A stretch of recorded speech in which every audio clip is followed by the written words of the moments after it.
Pickleball singles is difficult, but it can be understood, and that is why we're going to be breaking down this game between me and Clint. Please do not go look up my Duper account because you'll see all the times I've lost to him. It's pretty bad. Before, he would beat me like 11-0, 11-2. It was always bad. Now, it's a little bit different story, so make sure you stay to the end because you're going to want to see what happens. But let's get right to this. So right out the gate, we volleyed for serve. Now, I don't really know if that's the right thing to do, but as long as you're all friends, you can say, hey, you serve first, it don't matter, or you can just volley for serve. That's the easy way to do it. So I won the volley for serve, so I'm serving first. And as you see, a few things on the serve as the ball is in the air. Number one, I'm behind the baseline.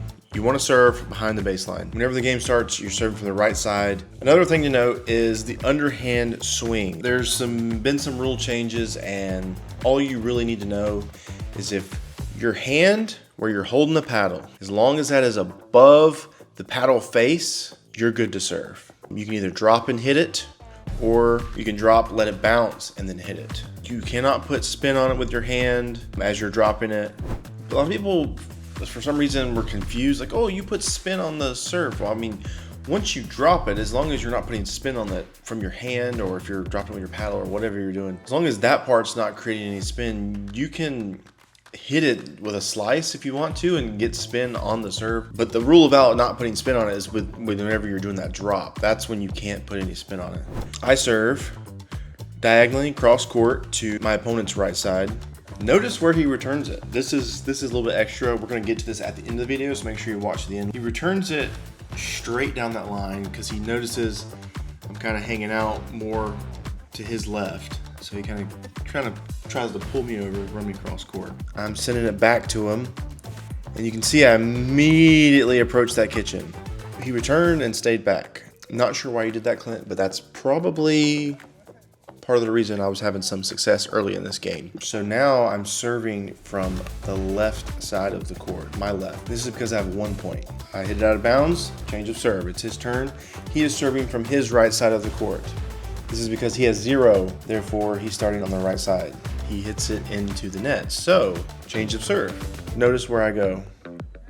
Back to that left side. So this is the one defining feature of singles pickleball that confuses most people. Because I had scored 1 point, I'm now serving, starting my change, we just changed serves, I'm starting from that left side. A lot of people I've noticed, they'll be like, oh, well, you always start from the right side.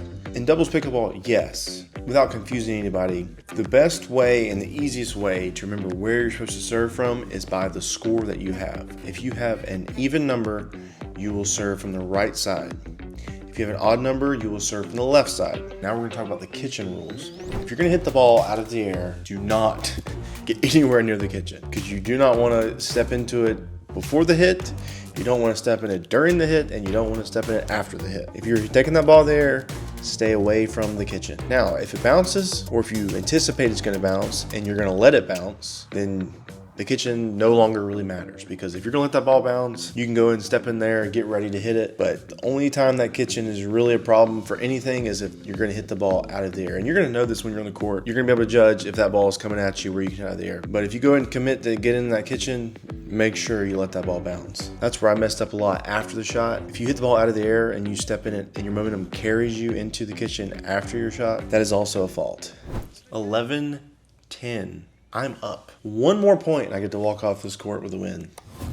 His return is I drop to the kitchen, which brings me all the way up. I hook it sharp. I have such an easy hit here. Gets a paddle on it and lands it right in bounds. I tried to call it out because I wanted that win so bad. Honestly, I really didn't even look that well, so I was in no position to call in or out there, but he got it. He got it, folks. So he's got 10. He's serving from the right-hand side. Deep serve. Deep return. I move up to the middle of the court. Ooh. So I forgot to talk about this earlier, but there is a double bounce rule. So Clint will serve here. I let it bounce. This holds me back.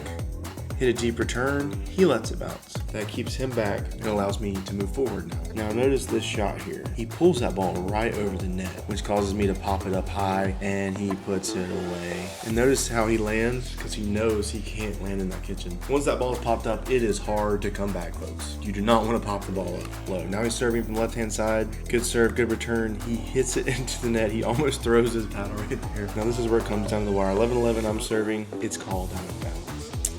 So, complete blunder, served out of bounds for no reason, but we're back in play. Ball's high, ball's high, ball's high. He kind of like lobs it to the back of the court, but it's in, and I'm late to it. It's gone. Now it's 12-11, and I'm in risk of losing. So here we go.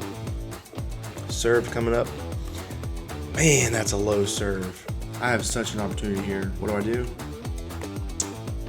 I hit it in the net. Clint pulls the ripcord, and I'm waiting for a reluctant paddle tap here, and that's game. So I hope through breaking down this gameplay that this has given you some insight to exactly how pickleball is played, and more specifically singles pickleball. In the future, I'm going to break down a video of us playing doubles and kind of go through those rules and how they differ from singles. If you guys have any questions, I will be in the comments ready to answer. The biggest question I have is, do you guys think I will ever beat Clint? That's something we've been wondering, and hopefully we'll find out soon. But thank you guys for watching. We'll see you guys in the next one.